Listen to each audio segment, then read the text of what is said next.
It's the NBA All-Star break, and with the season being around 55 games in, we have a great sense of who's the top teams in each conference. And here are the teams I think are the top finals contenders in each conference. Starting out in the East, I have the Cleveland Cavaliers. They're currently first in the East at 44-10. And are tied with the Thunder for the best record in the NBA. And all season long, they've had one of the deepest teams in the league, and all season long, their rotation has been around 10 to 11 players. And at the All-Star break, they got even better by getting DeAndre Hunter for George Niang and Karis LeVert. But when it comes time to the playoffs, you're going to shorten up your rotation, and the Cavs' biggest weakness in the first half was their perimeter defense, and with adding DeAndre Hunter, that helps a lot. He's a great 6'8" two-way wing. He's averaging 19 points per game and plays solid defense. And that gives the lineup a lot of versatility. And the Cavs are right now still down two key rotational players in Isaac Okoro and Dean Wade. Okoro's missed the last month with a shoulder injury, and Dean Wade has missed the last 3 weeks with a knee injury. So once they're fully healthy, they probably have the best roster in the NBA. The Cavs right now lead the NBA in offensive rating. They also lead the NBA in 3-point percentage at 39%, and are second in both points per game and field goal percentage, while also being 8th in defensive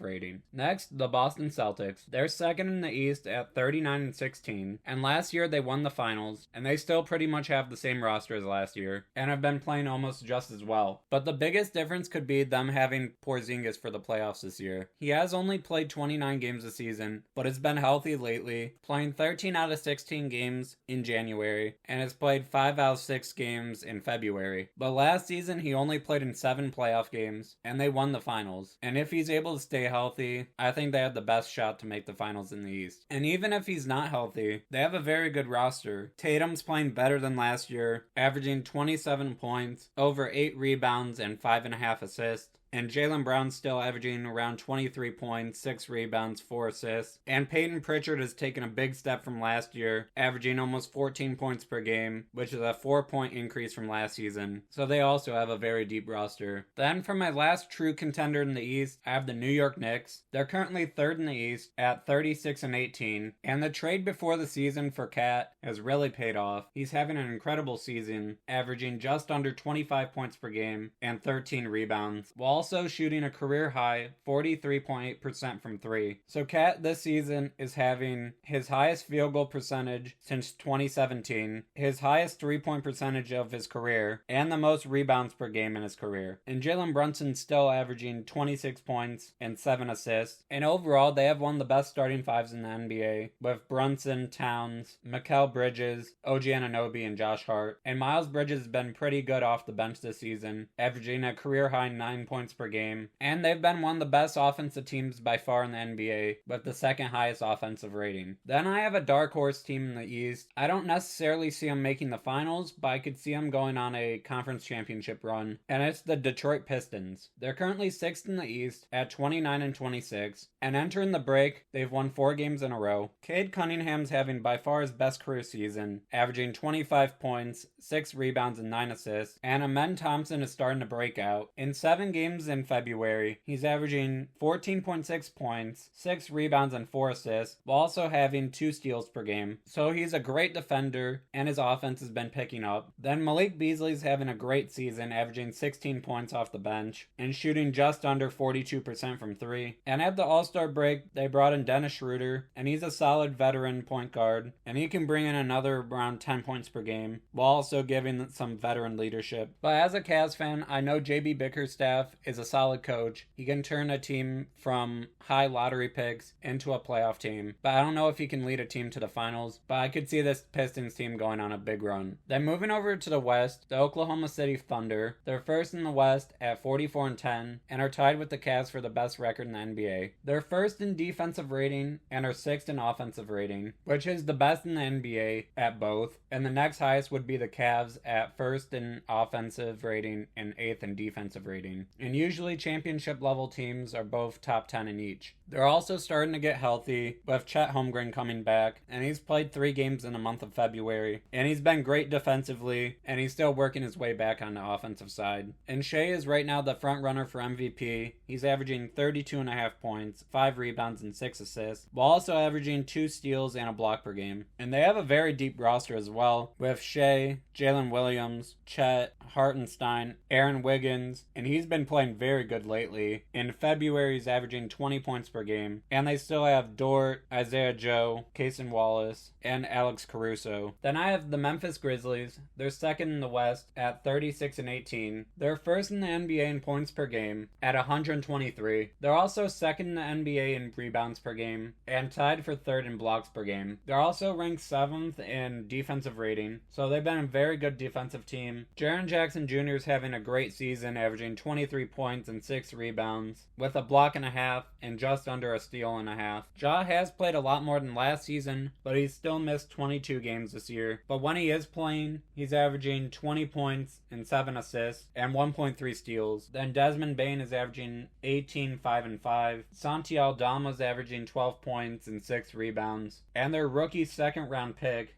Jalen Wells, is averaging 11 points per game. And they have a lot of depth, with also Scottie Pippen Jr., Zach Edey, Luke Kennard, and Brennan Clark, and they could easily go on a championship run. Then I have the Nuggets. They're third in the West at 36-19. Jokic is having once again another MVP caliber season, averaging just under 30 points, 12.5 rebounds, and 10 assists, while also averaging a career high 1.8 steals per game, and he's shooting 45% from 3 on 4.5 attempts per game. And the Nuggets are first in the NBA in field goal percentage and first in assists per game. Then they're third in points per game and third in 3-point percentage. And they just won the championship 2 seasons ago. Then for my last true contender in the West, I have the Los Angeles Lakers. They're right now the 5th seed at 32-20. They did lose their last game, but have won 8 out of their last 10. And with adding Luka to this team, they possibly have the best duo with Luka and LeBron. At the age of 40, LeBron's still averaging 24 points, 7 rebounds, and 9 assists, and Luka has only played in 2 games so far with the Lakers and hasn't played more than 24 minutes in each game. But once he gets comfortable in that offense, they should be playing very well. Austin Reeves is also having a career season, averaging 19 points and 6 assists, and they still have some solid depth with Rui Hachimura, Dalton Knecht, and Dorian Finney-Smith. And my biggest concern is still their center position, but Jackson Hayes has been playing solid this month in the starting role, averaging 7 points and 4 rebounds, with 1.3 blocks and 1.3 steals per game. And they did pick up Alex Len, which he could be a solid backup, which gives them another rotational center. Then for my dark horses in the West / less likely teams is the Dallas Mavericks. They're 8th in the West at 30-26. And even though they traded away Luka, which is a massive mistake for their future and now, they got a decent return. Davis played amazing in his first game with the Mavericks, but again, he did get injured and is expected to miss up to a month. But if the team can keep winning without him and stay in playoff contention, they could be a pretty good team. Then also in that trade, they got Max Christie, and he's been playing amazing with the Mavericks. In his first 6 games, he's averaging 17 points, 5 rebounds, and 3 assists, and he looks like he could be their point guard of the future. He's only 22, he's 6'5", and he's just been shooting the lights out in Dallas. He's been shooting 48% from the field and 45% from 3, and they have a lot of depth as well, with PJ Washington, Klay Thompson, Daniel Gafford,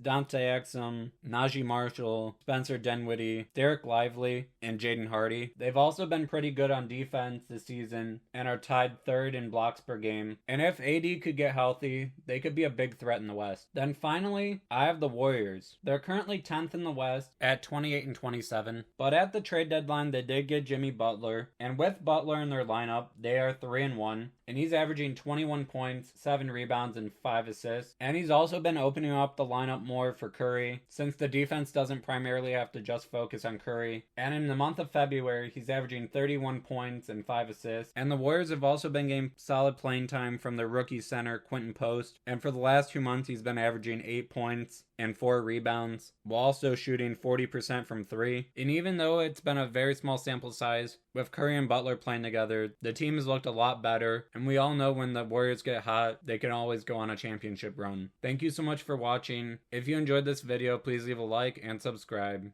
Goodbye.